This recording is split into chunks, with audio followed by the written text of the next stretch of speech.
And of course, you're tuned into the best breakfast show in all of the land. Again, what a way to start the working week.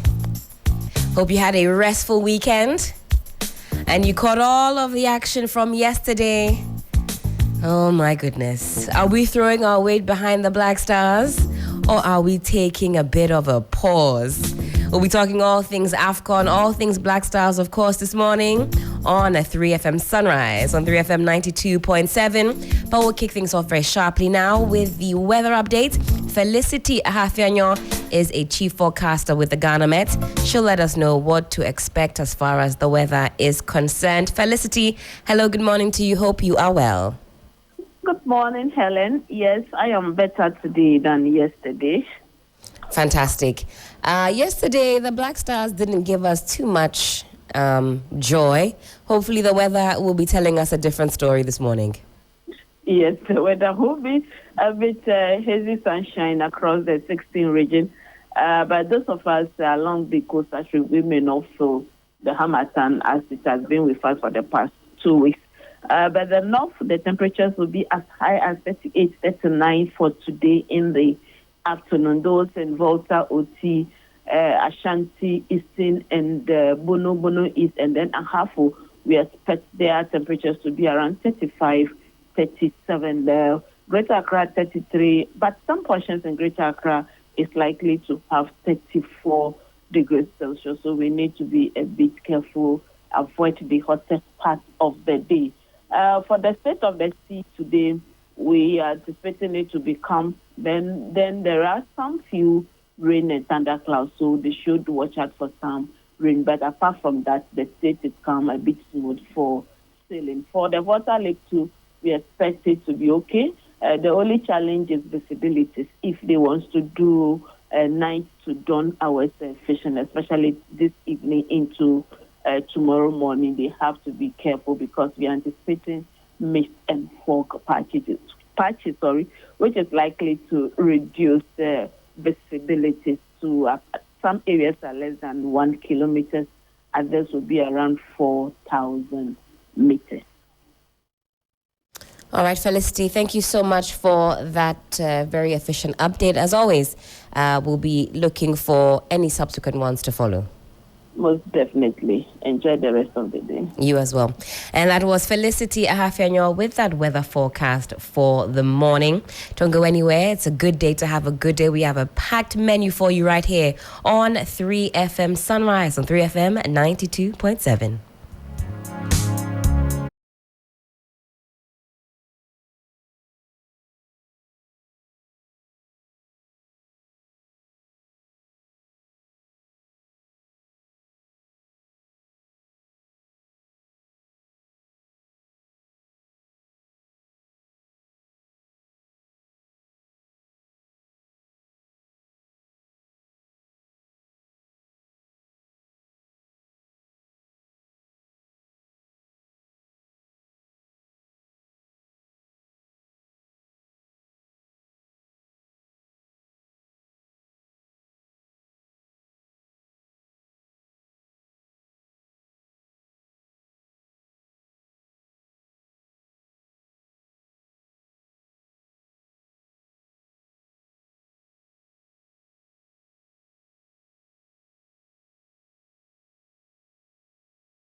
Two very strapping gentlemen in the studio, Noble Crosby and Sixtus Don Ulo. Good morning, gentlemen. Good morning. You know what this song is saying? It says, don't keep on with the force. Don't stop. Don't stop till you get enough. Don't stop till you get enough. What did you get enough of this weekend, gentlemen? Don't stop till you get enough. Hey. you know these MJ songs. Well, actually, this is MJ. I believe this is MJ, isn't it? It is Michael Jackson. Don't stop till you get enough. If you're not reading the lyrics, the things you sing, It's one of the ones that I've always loved, and I thought, let me look up the lyrics because it sounds, don't stop till you get enough. I chose it, people say, I watch it in the construction. Please, for which song? The same song. Please, how do they sing it? I watch it In the construction. and I'm gonna call me later. Oh, this one is definitely a classic. Let me run it back a little bit so we can have an energetic start.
Let's go.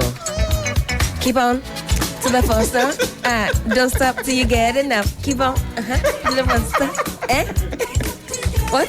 Keep on. Take it was in the construction. Chibom. In the construction. Don't stop till you Chibom. In any case, R.I.P. to Michael Jackson. Legend. But we have some papers in front of us this morning. Like we typically do, we'll run through the headlines. We won't stop till you get enough. The Daily Guide this morning has this to say. Over Michael Jackson. Any day. Any Kojo entry over Michael Jackson any day. But Michael Jackson is a global legend. You know, some of our greats also got their moves from him. Think of Masharita Tata. Who's that dancer crying? Slim Buster, baby. He got his moves from Michael Jackson. When I was a kid, Slim Buster, the way the guy can dance. Sana. As a kid, I said, whoa. Dance? Oh, in adulthood, I've seen moves where they are local. I can do it. Slim Buster, baby. And he do like this. Krakens. That guy could dance. By today's standards, I mean, look at what our TikTok youth is up to these days. Yeah, the song comes out, they have an elaborate choreography. Can Slim Buster face off against new school cats? Of course. You believe he can? Of course. Can they face off Against Slim Buster? I think that's the question. Crosby, question for can they face off against Slim Buster? Back then the moves were 1, 2, one. But now, share. Facebook people, can you see this? Leg work. The moves were what? Oh, I used to follow Slim Buster's moves. So in any case, the Daily Guide this morning has this to say. Mills's family demands autopsy report, and there is a picture to go along with that. You've got the president here with a delegation from the family of the late former president John Evans Atta Mills after a courtesy call to the Jubilee House. There have been some commentary or comments off the back of this visit. It's captured in the Daily Guide, as I mentioned. Losing old hands will affect Parliament. That is coming from the minority, and not just from the minority. A lot of commentary also surrounding some of our long-standing members of Parliament who wish to bow out this year, and how that affects proceedings in Parliament, whether or not the new school, the new crop is will be effective enough, especially given what we know as far as the training in the House of Parliament is concerned. There are concerns that it's not as adequate as it should be. We'll talk about that, of course, as we progress. Obor pushes for Asante Achim South NPP slot, and is it heating up on the parliamentary trail? Today we have a lot in store for you, especially in certain hotspots where things are unraveling. Otumfuo charges police over election 2024. And Otumfuo says, we live quite peacefully throughout the year. Why should elections be a cause for trepidation? As elections get closer, we all get a bit anxious and nervous. We'll tell you what the police's response to that was. The Daily Searchlights in front of us this morning. Mahama in wild promises galore. I believe the Daily Searchlight is also following on that JDM tour. Heroic Ghana Burkina Faso trackers patch Han Tumu highway with bare hands. I don't know if that's something to be excited about. Napo is the only credible candidate to partner Dr. Bawumia to defeat John Mahama. Kennedy Ejapon is touted to have said this year. More trouble at Tor as Union chases board and asks for dismissals. The back page has AFCON 2023, Ivory Coast 2, Guinea-Bissau, Fofana and Crasso on target. Nothing about Black Stars on here. That game was played at 8 p.m. and sadly it didn't go our way. The sports team will be here at 7:20, I believe, or 7:30 to give us a full wrap of what happened yesterday. And finally, for me, the Daily Graphic this morning, restructuring external debt. 2 economists predict growth. And we have an update there on what's happening on the international front. How soon will we be getting that IMF second tranche of money? Maybe sooner than we hoped for. Nana Kwame Bediako unveils presidential bid. We played portions of that interview with Alfred Okanse last Friday. And 2023 district level elections, representation of women low. That's coming from the EC. Gentlemen. I'll take you to the Ghanaian Times on the front page. ECOWAS court slams member states for low-level implementation of judgments. Comes with a picture of Mr. Apreku Nketia. There's also, we've initiated policies to reduce cost of doing business and promote investor confidence from President Nana Akufo-Addo. New Dodo Clote family of Pokuasi appoints new head of family. There's a quick credit disburses 1.7 billion to support businesses. You go to the center spread of the paper. Marriage remains union between man and woman. Catholic Bishop of Accra reaffirms GSS to conduct first phase integrated business establishment survey nationwide. Back page of the paper has some sports news. Elephants devour Guinea-Bissau in AFCON 2023 opener. And Osimhen rescues point for Super Eagles against Equatorial Guinea. There's a story I saw in one of the pages of the paper where 2 court convicts 2 over illegal abortion, and a man 30 years old has been jailed 15 years for attempted robbery. There's also a mention of the second lady convoy involved in a fatal accident. The Punch newspaper on the front page, I'll never disrespect Asante Hene, Chairman Wontumi is saying on page 2 of the paper. Bear with me, what paper is that? The Punch? The Punch. I see. Says daring to be different. Amongst the stories on the front page, the big one is Unity Oil CEO advises youth to make 2024 elections violence-free. I'll never disrespect Asante Hene, Chairman Wontumi is saying. Also, Kweku Ohene-Jan, the new man tipped to retain Brekum West seat for the MPP. Work on the Komfo Anokye Teaching Hospital leaking roofs nearing completion. NPP thugs engage in gun battle with forest guards in Sankore. There's also another story on page 5 of the paper. It says 3 young siblings laid to rest after dying from bedbug fumigation in Asawasi. Quite unfortunate there. The Business and Financial Times newspaper. Quick credit disburses 1.7 billion cedis to customers in 2023.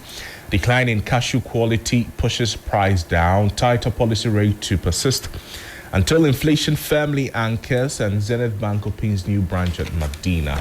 The back page, locally owned company acquires dimension data, NMC, GDNA Ford partnership to repatriate Ghanaian nursing talent.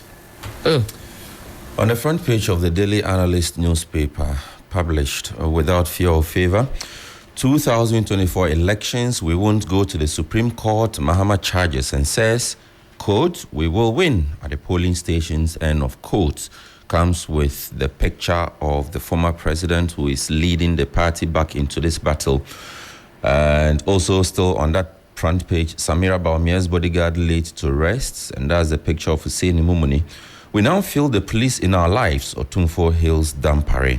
A warm embrace, handshake between the Otumfuo and the IGP. That's the picture that is put up there. And help us get Atta Mills's autopsy report. Family of the late President Atta Mills paid a courtesy call on President Akufo-Addo last Friday. And the headline says, Mills's family begs Akufo-Addo.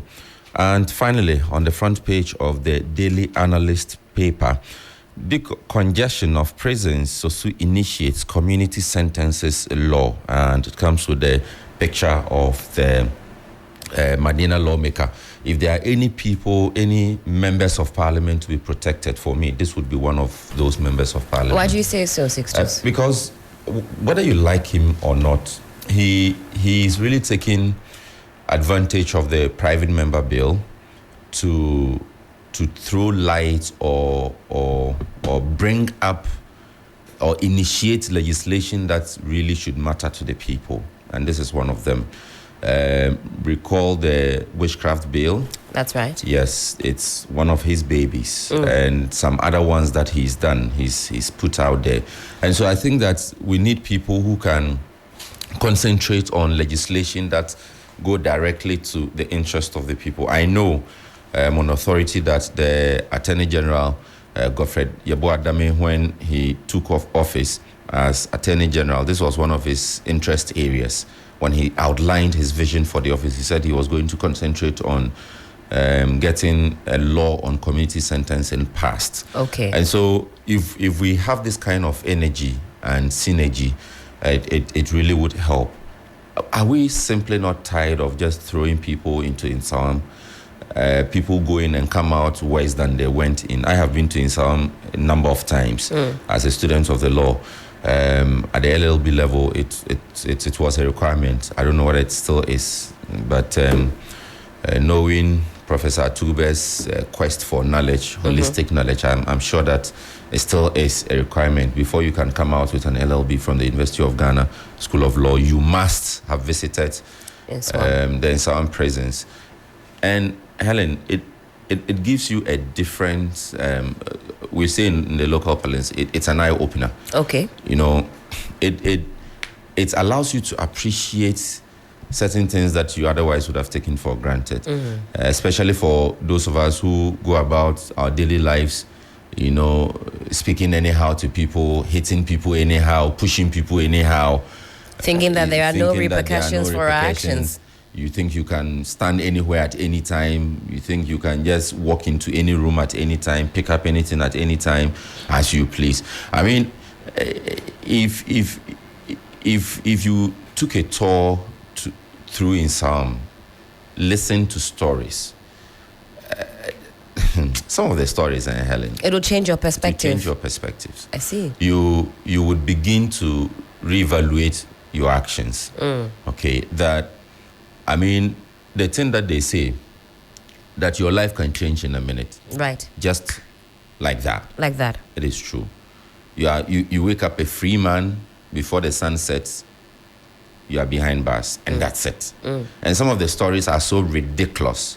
You think, why is this person here? Why is this person here?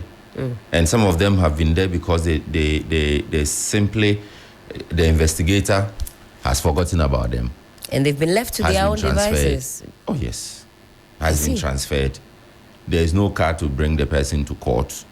The person has lost track of his court date. So many excuses. And I have reported from the courts for a good number of years, since 2017, 16, 17, thereabout. And it's not pleasant. It's not pleasant. You see a fine, energetic young man in his productive ages, and this person is just wearing some ridiculous color, shuttling between the high street and in Salm. Charlie, something to definitely expand on. Yeah. This perspective is something we need to. so we need this. get We need more. laws like this so that those kinds of sentences that do not require custodial action will bring them out. And honestly, there's nothing even more embarrassing and more painful than being seen in your own community.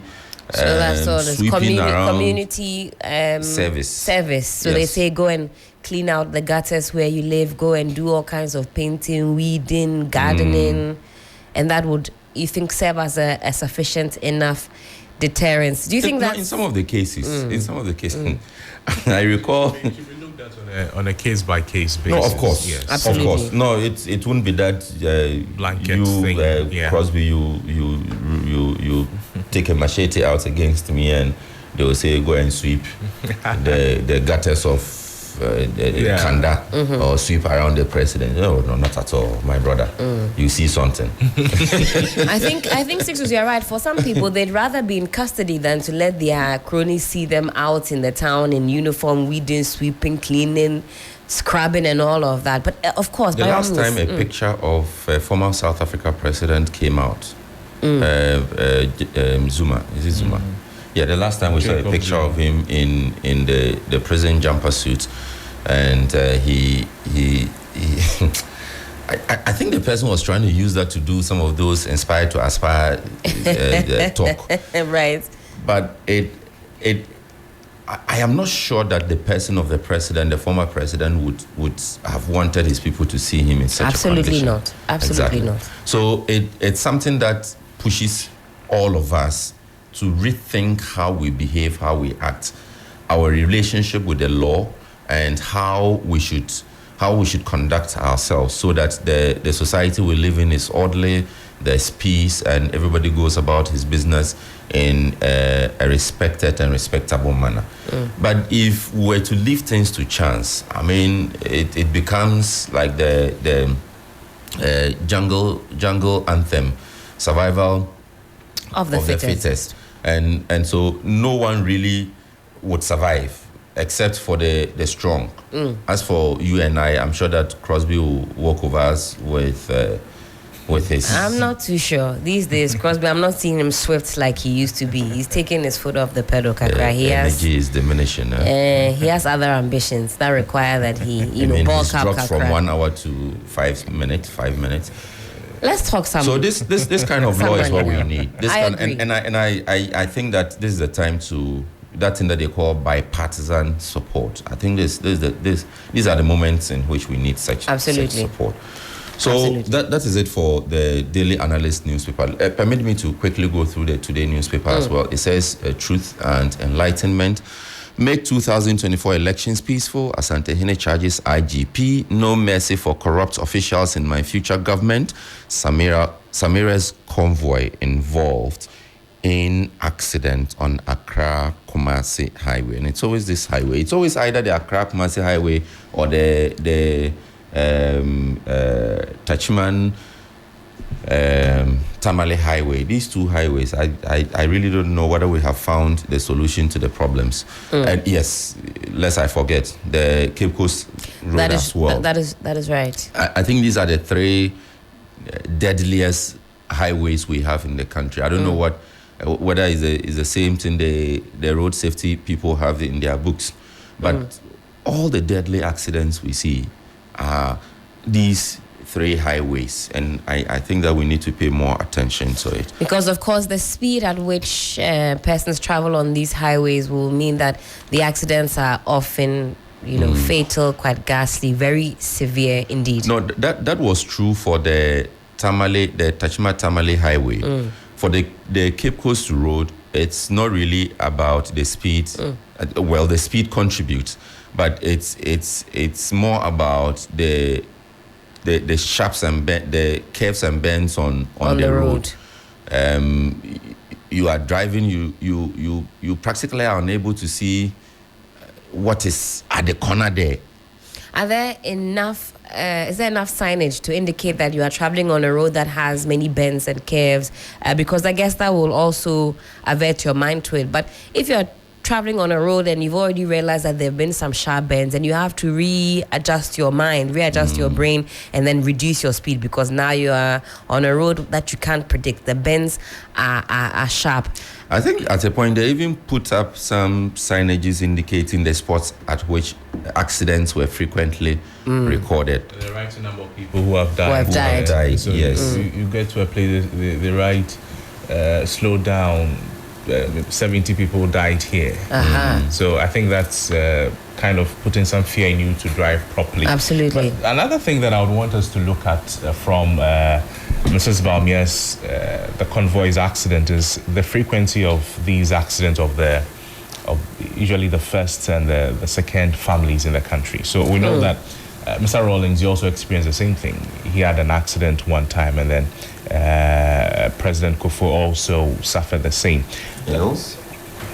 Mills, well, I would have to recall that. But the question many security apparatus are asking is what has been their posturing and their feedbacks for strategies of the country in previous accidents involving high-profile persons.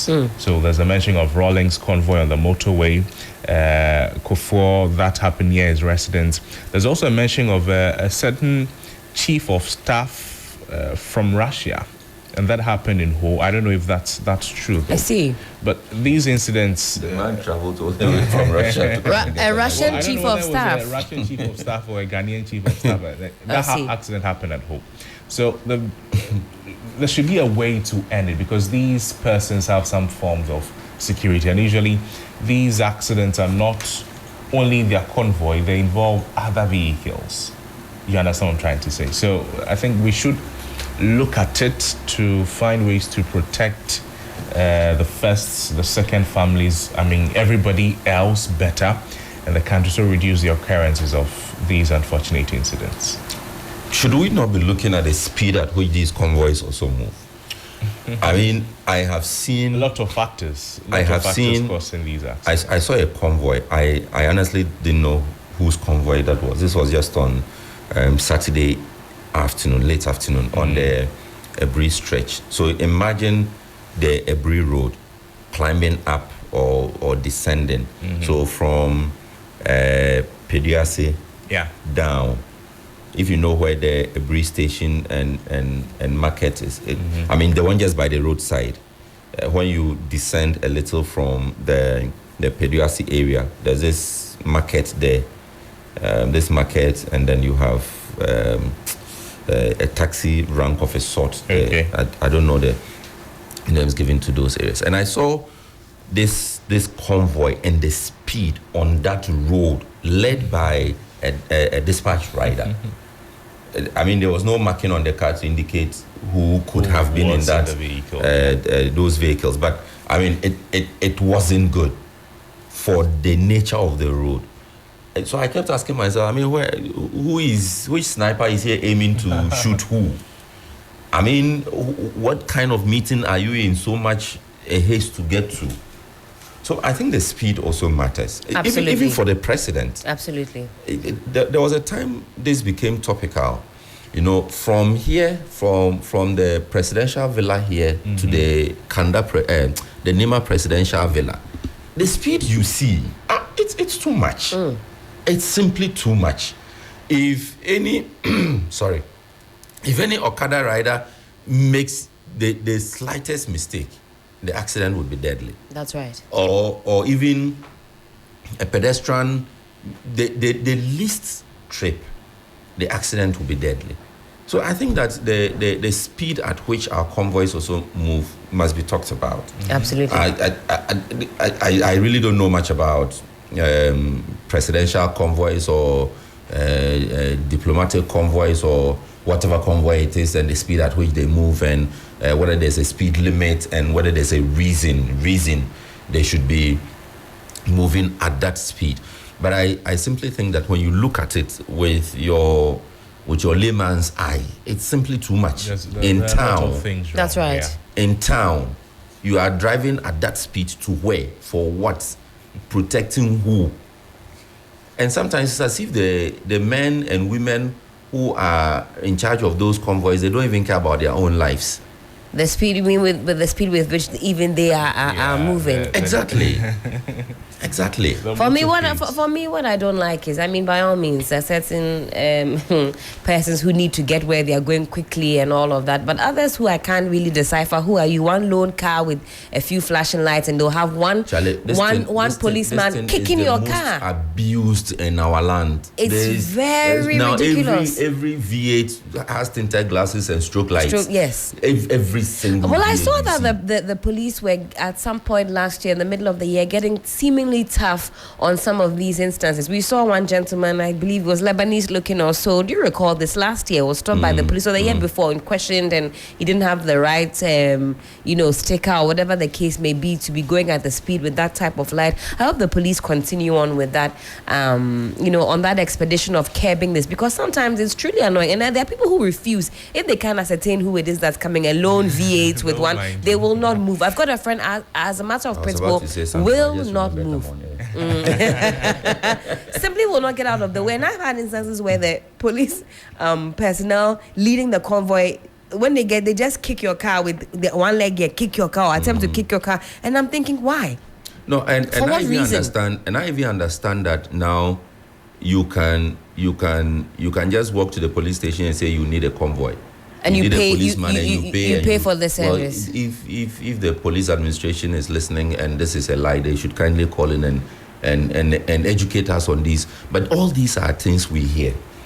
I mean, is it really? Can we really open it up to such abuse? You see, and Helen, the effects on life is telling. Now people don't even respond to the siren of the ambulance. That bothers me a lot. Yes, that bothers me a lot. You hear the siren, you turn around, it's an ambulance, and people simply don't care. Don't care. Listen, in other jurisdictions, jurisdictions, an ambulance is coming. I mean, the society will look at you like you're mad if you are the last person to get out of the way swiftly. Move to the left, move to the right, and the ambulance passes. I'm always so concerned. I honk at people. I'm thinking, you don't know who is in there. Others say, I mean, we have to start really thinking about how we use it. I don't recall whether it was this same Kanda stretch or the Okonglo stretch. I had to honk at somebody to the point that the person got angry and was throwing his hands out at me. You wanted them to get out of the ambulance's way. I mean, see, I have a certain attitude. If an ambulance does I give way. Whether there's somebody in it or not. This is not the time I leave that person, I leave the driver to his God. Yeah. If you are fooling me, I leave you to your God. One day you'll have a real emergency. Yes, but me, the moment I hear the from an ambulance, you just have to make way. Because, well, maybe because I've lost my dad. Oh. I mean, I think people, those who do not want to give way to the mandated vehicles that can use their sirens, I'm sure they have not had these experiences before. There's a story told of somebody who, the person did not have an ambulance. The person had a wife in a hospital and then stayed with the wife for so long. So he had to come home and then freshen up to go back. But when he got home, he was very tired, so he decided to sleep. And then that's just when he slept was when his wife had to be taken to the theater for an operation. The wife called like 20 times. He didn't hear. So when he woke up and he saw the call and he saw the message that the wife was being rushed to the theater, he had to quickly get back to the hospital. The person did not have an ambulance, had only a vehicle that the only thing he had was a horn. And then it was so frustrating how people thought it was not an emergency he had, so they were not giving way. Was he by himself? By himself in the vehicle. Well, I don't know. He couldn't have gotten an ambulance because he didn't have an emergency for himself. It was somebody he had to go and see. So after that, the person's orientation changed completely. If you're behind me and I see you honking too much, let me just I don't know what you're going to do. I don't know how important what you're going to do is, but I think these things should be looked at. The lack of response and how they are contributing to longer hours reaching the hospitals, relating to the deaths of the people and all of that. It's something that should be paid attention to. Absolutely. Let's talk money now. This one is captured on the front page of the Daily Graphic. Restructuring external debts. Two economists predict growth. What type of growth? Let's find out. Now, the agreement to restructure the country's $5.4 billion debts owed to external creditors will help to free up some resources for the government to engage in economic activities. This will propel growth, two economists have said. They said apart from unlocking the release of the second tranche of $600 million from the IMF and funding from other development partners, it would also help shore up the country's forex reserves, which would in turn help cushion the local currency. The two economists are the director of the Institute of Statistical, Social and Economic Research, Professor Peter Quartey, and the head of research at the Institute of Fiscal Studies, Dr. Boache. Now, the Ministry of Finance on January 12 announced that the country had reached an agreement with its official creditors under the G20 Common Framework on a comprehensive debt treatment beyond debt service suspension initiative, DSSI. This follows the successful completion of the Domestic Debt Exchange Program, DDEP, in 2023, which saw the country swap domestic bonds worth 82 billion Ghana cedis for 12 new bonds at reduced coupon rates and longer tenors. Now, it comes 8 months after the executive board of the IMF approved the country's program, which aims to restore debt sustainability, and 3 months after the country had reached a staff-level agreement on the first review of the program. Now, in addition, the World Bank is expected to support the Ghana Financial Stability Fund with some $250 million to help address the impact of the DDEP on the financial sector. So some good news there, gentlemen. That date has been pushed back a few times.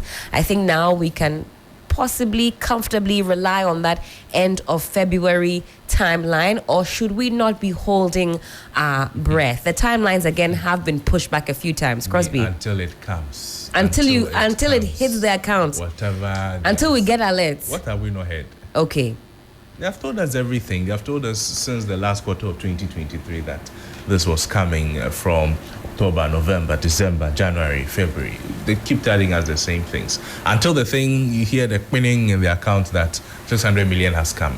I would not wholeheartedly believe these statements, although this one seems more tangible, that the timelines are there and they have been met, some agreements have been reached and all of that. But really, until the thing comes, Charlie, we don't believe everything. Money in a hand.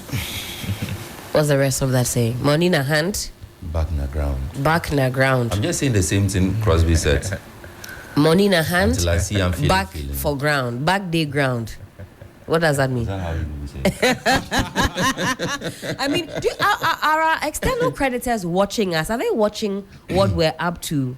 Do they tune in? Do they plug in to what is going on in our in our fiscal world here? Question is, do they care? Do they care? Because if we're talking about things like me and still be turn around and ask me to care about what you are going through. I mean, you owe me. I'm not Father Christmas. okay, You owe me. It's my money I want. but I'm going through a hard time. Does I care? Are they watching, for example, the likes of Samuel Okudzeto Ablakwa was sounding the alarm as far as presidential jets, hiring of, fancy jets when we had our own presidential jet here.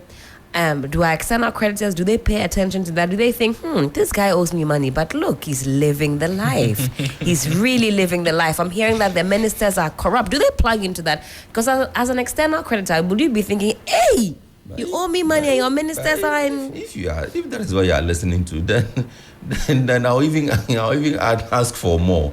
say you owe me this amount. You're supposed to pay within this period, but this is the life. You are not living the life of a debtor. So please bring me my money now.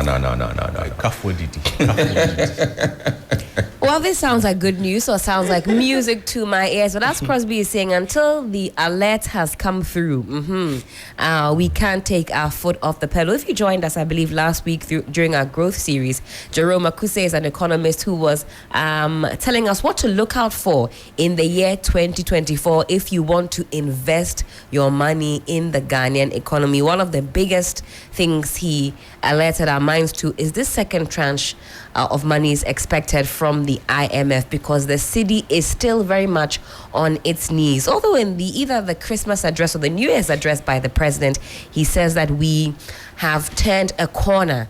And many of you said you're not feeling that corner turn in your personal economy. You're not feeling it in your pockets. On the macro level, government is feeding us figures and stats which indicate that things are looking up. But on the grounds, as the boys will say, what is the situation on the grounds? What is the situation in your pockets? And of course, we'll be talking money. I'll be reading out to you that statement from the Ministry of Finance, a fairly lengthy one.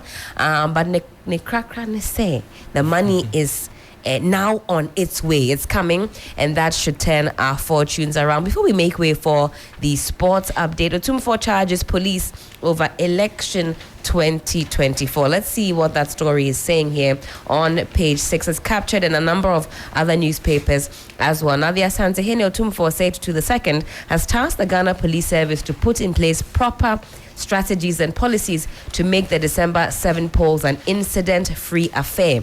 According to him, the police and other security agencies in the country are established to work in the interest of the country. Therefore, he's expecting the security agencies to carry out their mandates professionally to help sustain the trust that the public have reposed in them. I've seen a lot of police visibility in the last few weeks. In fact, just yesterday in the Cantonment/Laboni area, a good number of them patrolling. I think there's been a passing out recently. Am I wrong?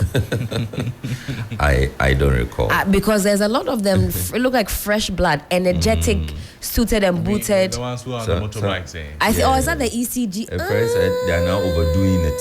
Who said they are now overdoing it. So we want to see you now. We are overseeing you. They form convoys. Yes. Hey, I mean, some of the convoy making noise. Oh, Charlie. No, but some of them too don't know how to ride. The motor. Yes, some of them don't know how to. Oh. Me, I was born on a motorbike. I can sleep and ride. I see. So you know what you're talking about. I know what I'm talking about. Fair. I think they need, for their own sake. You see them, even the way they sit on the bike. No, this person, he shouldn't be on the bike. More training is needed. More training is needed. I think for their own safety. For their own safety, I think that. And in fact, the safety of all of us, because you have them lined up. Because you've seen them about 50. Hey, Charlie, I'm thinking. Making noise. They are light. I don't know whether they get the same training as the ones who ride the heavy ones. Probably not. I don't think so. Anyway, I don't think these are the levels yet. But the patrols, good though. But are they patrolling only on the highways, or they are going into the nooks and crannies of communities? Because I've not seen some. They are on the roads. I've not seen some in my area, like my Lungu. I've also not seen some. It's only the roads we're seeing them. Maybe they are meant for the roads, and another group of police officers. A policeman stopped me one dawn when I was rushing to work. He said, is that thing that they do? They were flashing the lighting. Yeah. He said, Anopa, is it Anopa? The morning is what? Anopa. Anopa, say, Viviaboko. That thing that they do. Okay. Said, Masa, you are standing here. They broke into my car. This is not where I need you. I need you moving around in my neighborhood. It's not the road I need some should be on the road, and some should be in the corners. That's where the crimes happen. Well, as we inch towards election 2024, should the police be rethinking their stance on not speaking with media houses? Do you think it's time for them to return to us so we can hear some of these? We can hear from the horse's own mouth, if you will, some of the questions that we need answers, because the police now have this posture of not speaking. In fact, it's a rule. Centralized communication. IGP Dan Parry, when asked, in fact, it was one of the things that came up during the IGP leak probe, IGP tape leak probe, whatever we call it, and he was asked about that. Why do the police not, speak to media houses? And he said, well, it's been the case that sometimes certain police in certain areas are not I guess he said was duly informed, or that the communication doesn't come out how they would like as a service. So there's a need to, I suppose, sanitize or formalize. It's a PR concern. Every institution wants to have a good name. And when Dan Parry took over, I think one of his primary concerns was the bad reputation that the police service came with. You mentioned police, and the first three things anybody would say about the word police in Ghana would not be pleasant. It would be 1 Ghana, 2 Ghana, or 3 Ghana. And I think it's one of the things that IGP Dan Parry fought. And I think there was some survey. The first time we saw an IGP responding to a survey and going frontally against the results and the conductors of such a survey. But you see, in his desire to protect the image of the police service and to change the bad perception about the police service, he probably also ended up, curtailing all communication whatsoever, which is not good for us in this business. If you recall what the Electoral Commission did when they were faced with the same challenge or a similar challenge, it was to set up the citizens must know. Citizens must know series. Yeah. And I covered the Electoral Commission in 2 or 3 successive elections. There was a time in my life that the Electoral Commission was my second home. I would wake up and go straight to the commission and get all the filler from the commission. And so it became difficult for the media to get information from the commission. If you were not like me, who was working for a media house that would push you and give you the support to do such a thing, you were not getting the information. Right. So that decision came, or idea came, to bring the information to the people and open the doors up to the people.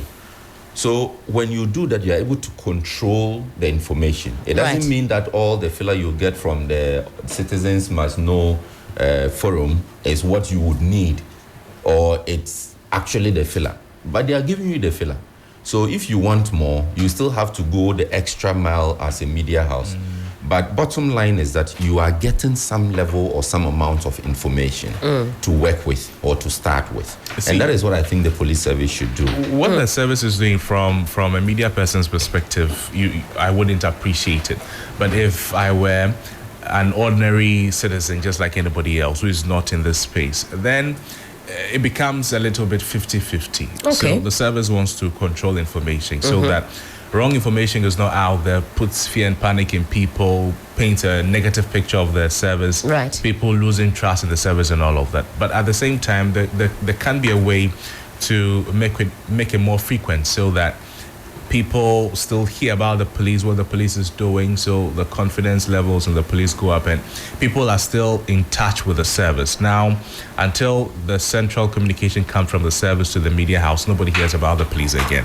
But if there are ways that it can still be centralized but can still be frequent in a way that people can relate to the service, and the updates should come often. They should be in the faces of people that this is what the police is doing about this. This is what has happened. This is where we've gotten to. There could be reasons why it may not be that frequent because some investigations will take time.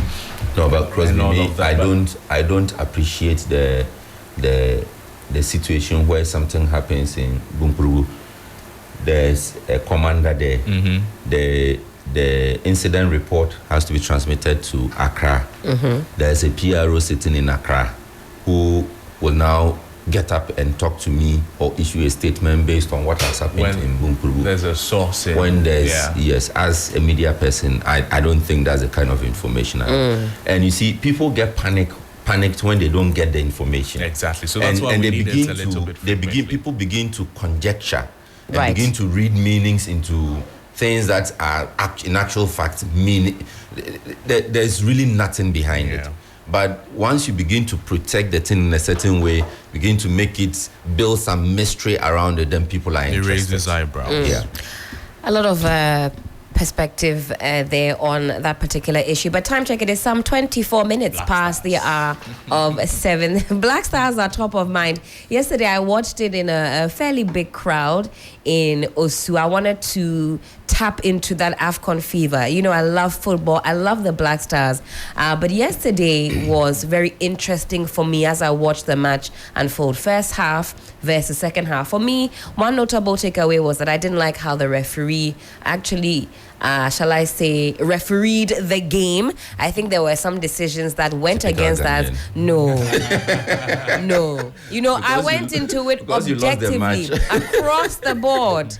Across the board. And I was there with Yaofosu Labi, Kelvin, Ajwa, Noella. We were all there watching this match yesterday. Yes, guys, good morning. I'm up. You were asking if I would make it. I made it. I'm up and awake. I took my disappointment with me last night, but the show must go on. And I know you are all itching to weigh in on the Black Stars and their performance. What do you think Chris Hughton could have got right? What he did get right? But Cape Verde came really strong out the gate with one focus to win the game, and that was evident. Did we have that same focus? I'm not sure. Is something I didn't see from our side. I didn't see that from our side. I always say the only football I love and watch is the Black Stars. And I mean, for those who know me, I'm not really into football. Okay. You know, this Premier League, everybody has a team. No. But once there's a tournament and my Black Stars are playing, then I'm all giddy about it. And the kind of energy I sat to this match, I mean, I got so angry for the first time. Really? Oh, yes. Because I thought it was one of those games we shouldn't have lost. You got angry for the first time. Yeah, for the then, first time. Then you've been chilling. You've been taking it. You've been taking it well. This positive outlook that we will get it at the next game. But yesterday's loss took me back to the game we lost to Comoros. Yes. And I was like, So I think I even put up a post. You see, Comoros beat you, Cape Verde beat you. Is it now Egypt you are waiting to? Oh my goodness! I think it's we face off against Egypt in our next game. What are so our we should chances? just pack up and come home. I mean, you know how it usually goes, okay? So that by next week we'll be doing what we call tactics, and you see this calculation. If Guinea-Bissau draws against Benin and South Africa equalize and lose the match, you should zoom into this picture. I'll give you this picture, and you can project this as the sports come in. And I'll ask the sports team if they're able to. They'll accommodate a few of your thoughts, but let's be measured. I know that all throughout yesterday, the sentiment on social media has been very passionate indeed. If we do open up the lines with the sports team to get your views, let's be as dispassionate as possible. Passion kakra, but let's be measured, because a lot of people were not happy at all. And like I said, I watched it with a big group, and the second goal. Oh my goodness! See the second goal. Oh my goodness! There was nobody there. And they could have had coach. No, but the referee also made. There was a clear handball. Charlie, when you're entering, there was a clear handball. When you're entering into a tournament, go into that tournament like an orphan, that you are on your own. Okay. Your victory is yours. Your failure is yours. Hey, but it can be your referees as well, because there was a handball 6-2. No. That was a penalty. In fact, there were 2 penalties that the referee denied us. The thing that should be painful rather is the disqualified goal. No, I see that goal could have easily won the goal of the tournament. Oh, right. No, I'm serious. It was a sweet goal. Yeah. Oh, you can add the aspects. That goal could easily have won it. I mean, it's that kind of goal that only Sule Muntari can score. It was a nice goal, but I mean, it's a regular goal. Well, I agreed for when the officials did not accept the goal. I thought the guy was blocking the keeper's view, so the keeper could not see. And based on that, let me confess, until yesterday, I didn't even know there was a rule. Well, that's how bad my football is. So a lot of people watch football based on old perceptions, what they think offside is. when, matter of fact, that was how it was years ago. What they think a handball is, a penalty is, when it was maybe years ago, that's how the situation was. So the rules keep changing.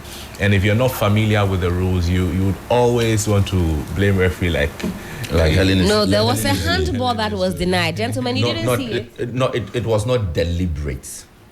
It was not deliberate. What is it? Is it ball to hand or hand to ball? So ball to hand, crady and crady ache. Now there's your hand in a natural position. There's the one that has reaction time. All of it come into play to determine what is a penalty and what is. I think the referee was fair. Let's see what. Gentlemen, we'll park it here for the news review. Blame referee. We shouldn't blame. No, there was a handball. There was a handball. There was a handball that was denied. But we're still tapping into the energy of the AFCON 2023. The Black Stars did not do so well against Cape Verde, but they live to fight another day. We'll go for a break. When we come back, there's more.